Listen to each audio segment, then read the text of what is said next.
जो हमारे एक व्यक्ति का अभिनय के आधार पर मैं माननीय माथुर जी से भी आग्रह करें कि वे समाज का निर्णय ये है, तो माथुर जी के भी कहना रहे कि ठीक है आप वापस आ जाओ। मोर में यही आग्रह है कि समाज कर कहे से सभ्य कर कहे से हमारे समाज सहित मैं वापस तो आत हूँ, लेकिन कल के दिन ऐसा ना हो कि फिर वही दिन देखना पड़े, तो शायद समाज होकर लिए तैयार नहीं होगी। इसे समाज के मंत्रिमंडल का कहा समाज में जो संरक्षण हम चाहत हम, वो समाज के संरक्षण रही तो ठीक है ना।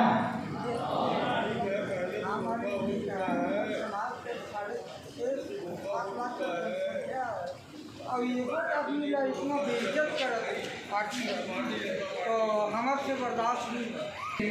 हमारे समाज के कोई व्यक्ति का इस तरह के अपमानित होना न पड़े, ये गारंटी होना चाहिए। बाकी हम पूरा समाज साथ में रहो, लेकिन जो ये शर्त है ये शर्त स्वीकार करना पड़ेगी। अगर ये शर्त स्वीकार नहीं होगी तो शायद हम अभी शायद वापसी पर शायद दिक्कत हो सकता है, ऐसा मोर मानना है। ये शर्त हमारा है, ये शर्त स्वीकार होगी तब तो हम भी माने का तैयार हैं ना। कहीं भी जाकर स्थिति में काहे रहो, तो ये विषय ध्यान में रखते हुए मैं निश्चित रूप से आज हम वापस करवाए पर आई हैं और प्रदेश के प्रभारी भी हैं। कांग्रेस के सामरी से विधायक रहे चिंतामणि महाराज ने आखिरकार भाजपा का दामन थाम लिया है। पार्टी बदलते ही भाजपा कोट व गमछे में नजर आए गहरा गुरु के पुत्र चिंतामणि महाराज ने कहा कि चाहे कितनी भी बड़े ओहदे पर बैठा दिया जाए, लेकिन यदि मान सम्मान ही ना मिले तो ऐसी जगह पर रहने का कोई फायदा नहीं।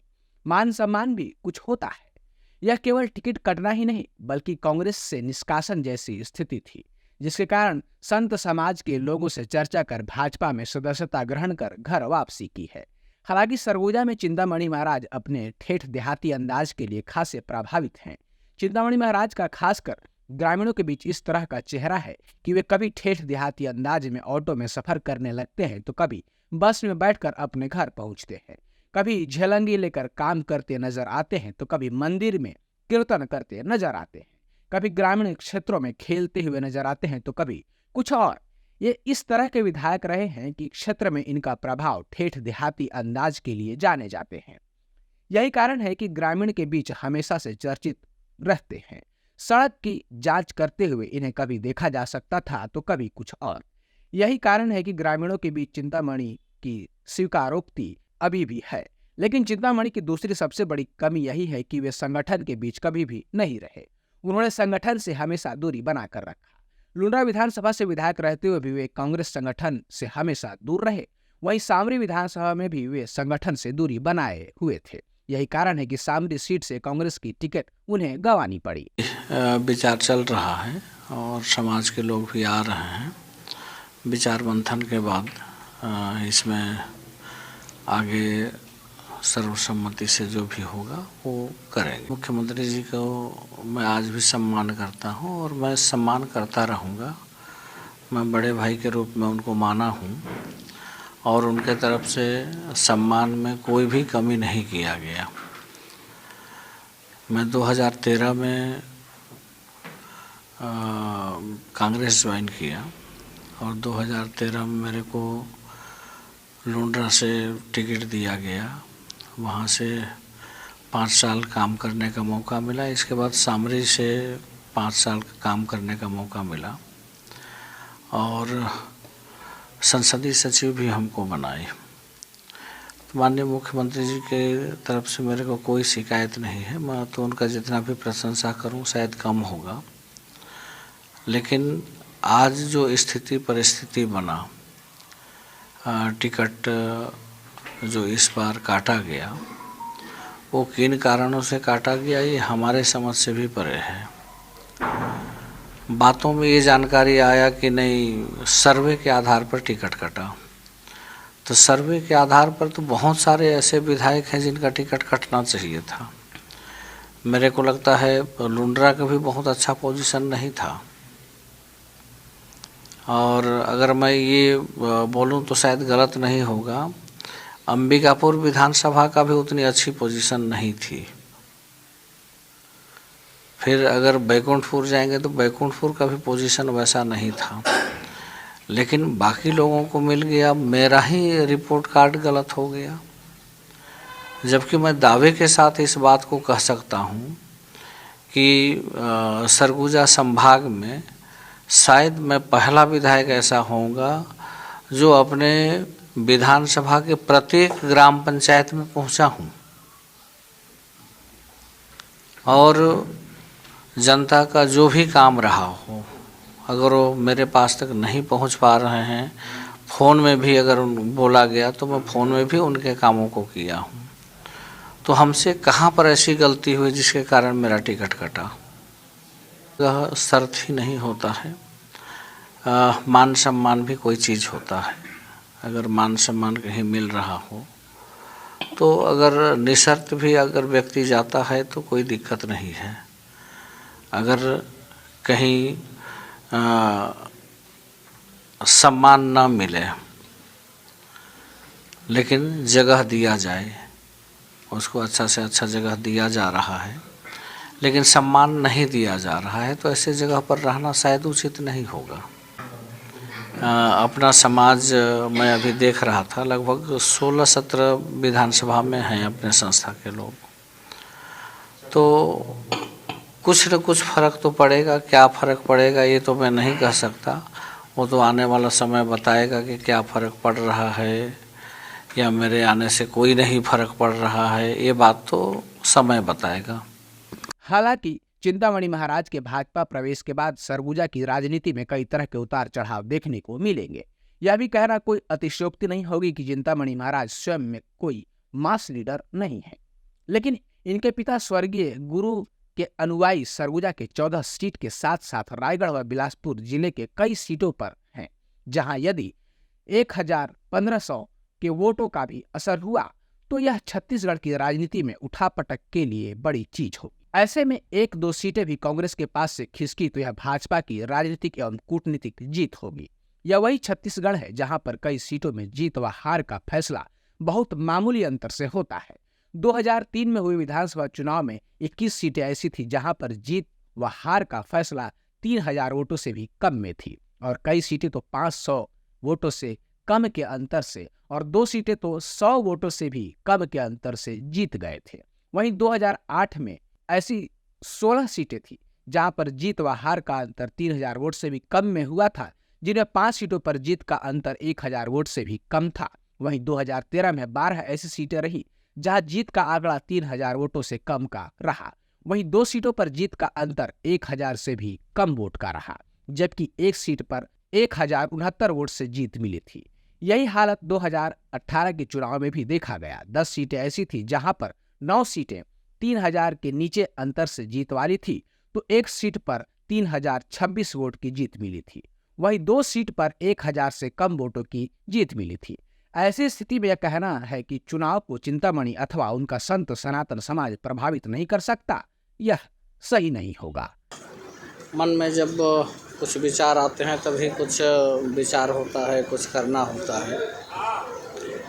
अपने संत समाज के लोग लगभग अपने छत्तीसगढ़ में 16-17 विधानसभा में हैं और मैं एकमात्र प्रतिनिधि करने के लिए मैं था और जिसको अकारण टिकट काटा गया, जिसमें सिर्फ ये बहाना करके कि सर्वे में आपका नाम नीचे था।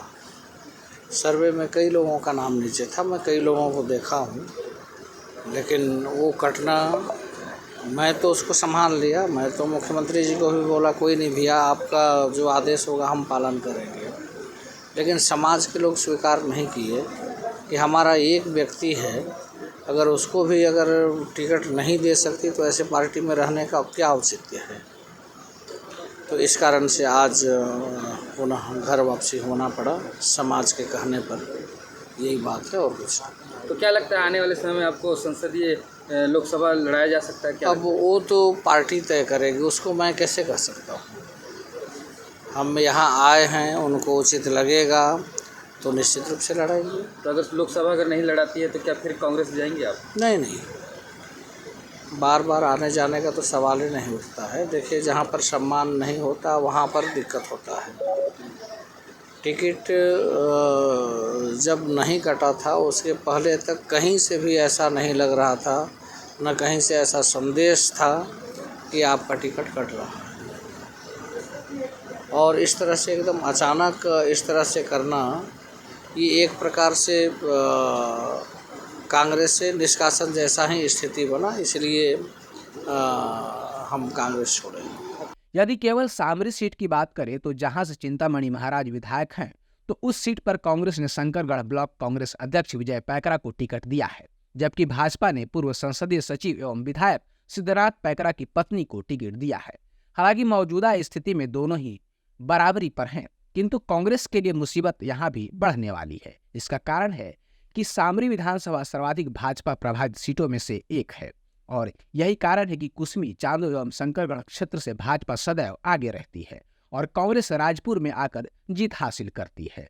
अब जबकि राजपुर से कांग्रेस की टिकट के लिए दावेदारी कर रहे लाल साहेब मिंज को टिकट नहीं दिया गया है, तो राजपुर क्षेत्र के कांग्रेस पदाधिकारी एवं कार्यकर्ताओं में थोड़ी नाराजगी का होना लाजिमी है। यही कारण है कि उत्साह पहले की तुलना में कम हुआ है।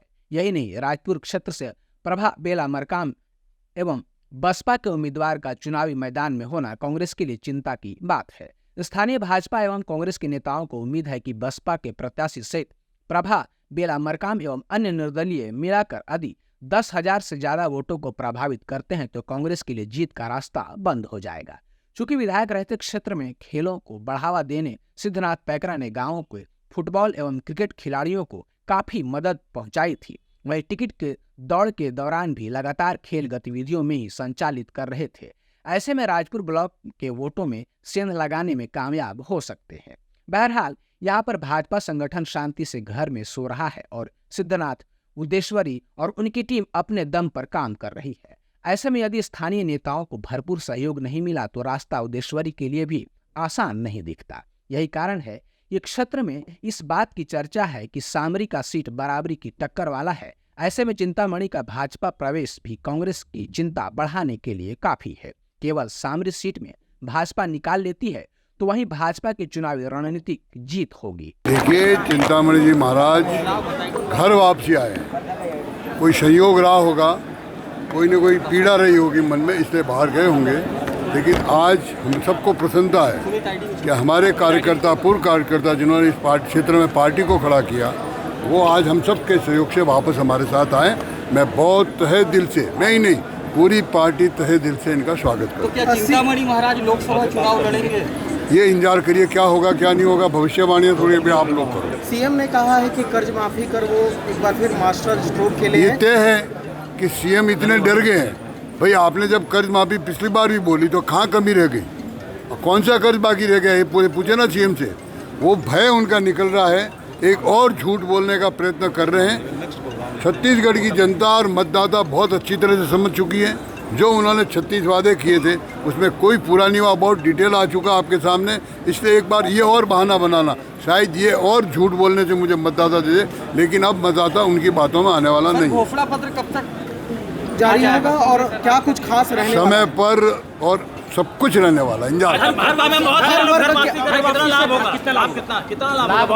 बहुत ज़्यादा लाभ होता कोई भी कार्यकर्ता, लेकिन चिंतामणि जी तो एक बड़ी पर्सनैलिटी हमारी पार्टी की, वो आए तो हमें बहुत जबरदस्त, मैंने सार्वजनिक बोला इस बात को। भाजपा प्रवेश के दौरान चिंतामणि ने कुछ बातें बहुत गंभीरता से कही हैं और वे बातें गंभीर भी हैं। चिंतामणि ने टिकट कटने को लेकर जो चिंता व्यक्त की, ये बेहद गंभीर है। अब ये कांग्रेस को समझना होगा कि वो इन बातों को कितनी गंभीरता से लेती है।